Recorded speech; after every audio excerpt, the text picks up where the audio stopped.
Itong si Cabral mga pre, hindi po maintindihan ito kung ito ba'y patay na o buhay pa. Grabe, no?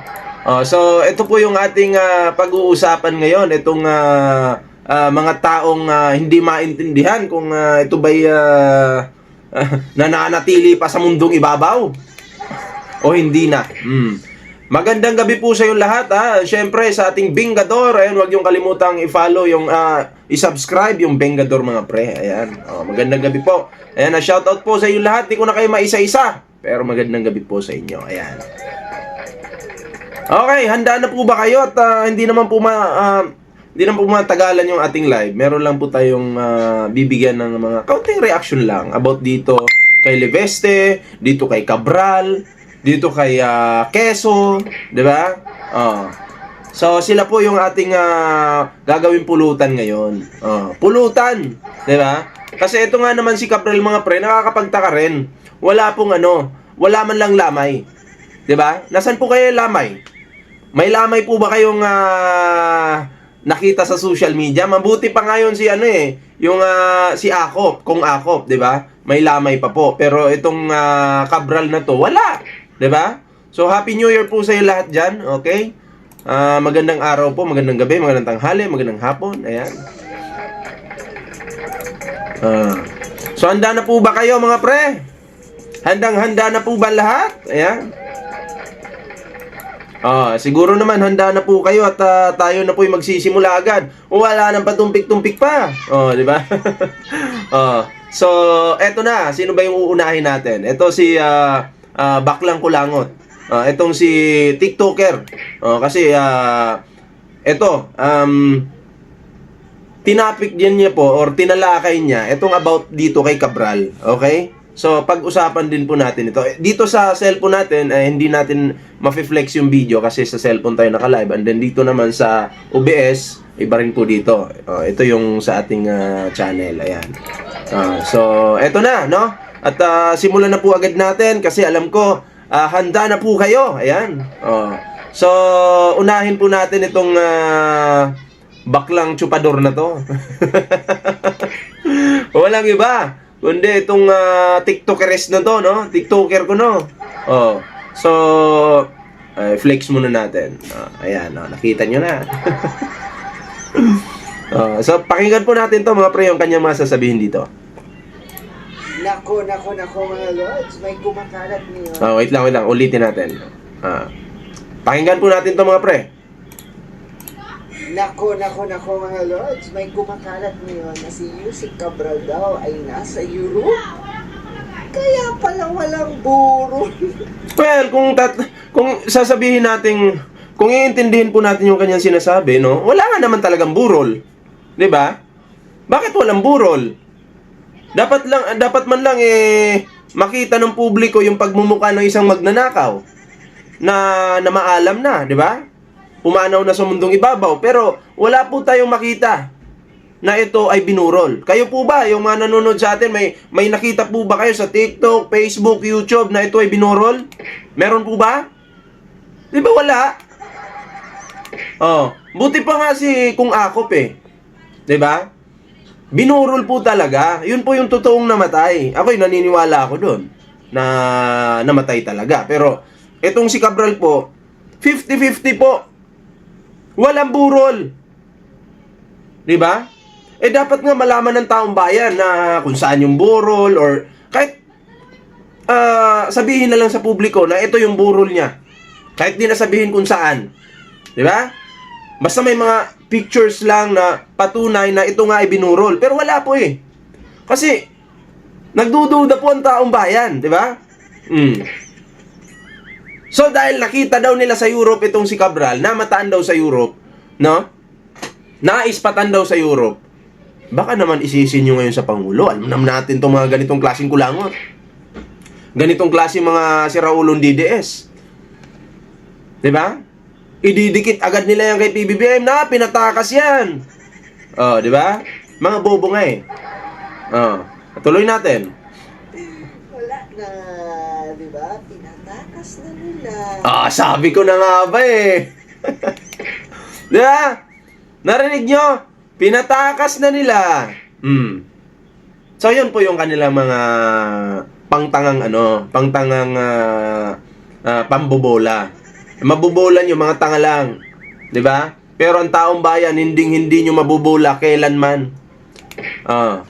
At walang kabaong, tama si Prudencio. Oh, walang kabaong. 'Di ba? May kabaong ba? Wala. May burol ba? Wala. Oh, 'di ba?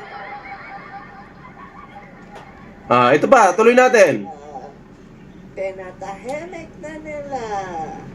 Kasi sabi pa nga ni Congressman Miao, di ba, sabi niya na ang Cabral Files ay tumutukoy sa mga Marcos, meaning, di ba, Mali.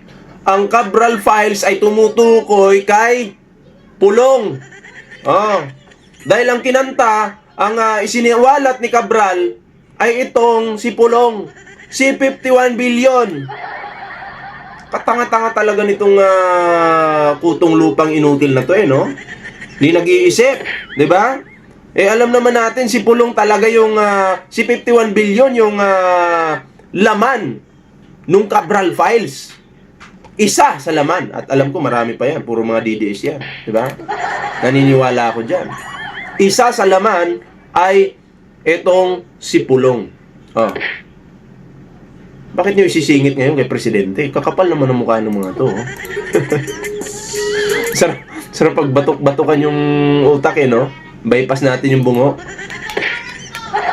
Walang hiya ka. meaning, malalaman na ang mastermind dito lahat ay ang Marcos administration or si BBM. Hindi pa po nakulong yan, sabi niya. O di ba? Ang mastermind daw si Pangulong Bongbong Marcos. Ang galing. Ang galing ng putang inang to.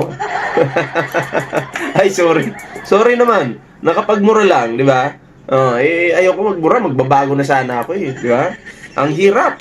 Ang hirap. So, magbabago na sana ako pero dahil nandito to, sarap murahin Ay, naku po. O, tuloy pa natin. Tapusin natin yung video niya. Ang galing-galing talaga ng setup nyo no? Ang galing-galing ng strategy nyo. Patay kunwari. Tapos kailan yan mabubuhay? Kailan yan mabubuhay?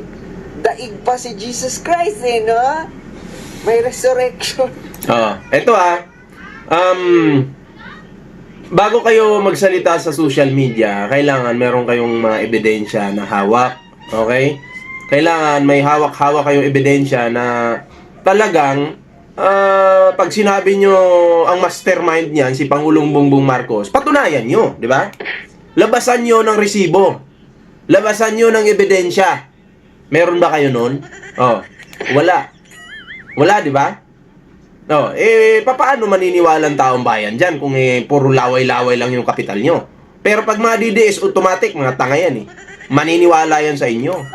Di ba? Ay, nako po. Kaya, wag kami. Hindi kami tulad nyo ng mga DDS. Kami may utak kami. Kayo may utak, pero hindi nyo ginagamit. Gamunggo na nga lang, hindi nyo pa ginagamit. Di ba? Tama naman si ballpoint man ito, karugtong to. Idugtong natin to. Itong about dito kay Cabral. Okay. So, ang naglabas po pala nitong issue about dito kay Cabral is itong si Jason sa itong sarap tanggalan ng ipin no? Itong si Jason sa pala. So, pag si Jason sa po ang nagbalita or naglabas sa social media, maniwala po kayo sa akin. Fake news po yan. Automatic fake news po yan. Yung sinasabing nasa Europe, automatic po fake news. Pero, kung titingnan natin, wala nga naman burol talaga. 'Di ba? Magdududa pa rin tayo na mukhang buhay pa nga. Kasi walang burol. Pero yung sasabing nasa Europe, imposible po yun. 'Di ba? Hindi po ako maniniwala dyan. Hindi ako basta-basta maniniwala. Pero kung makikiramdam po ako sa sarili ko, feeling ko buhay pa, ganun. 'Di ba? Parang buhay pa. Pero yung sasabihin nandun sa Europe, sabi ko nga, mga DDS na lang yung maniniwala diyan kay Jason sa. Oh. 'Di ba? Pero paganahin po natin yung isipan natin. Yung mga theory natin, paganahin natin. 'Di ba? Paganahin po natin 'yan. Oh.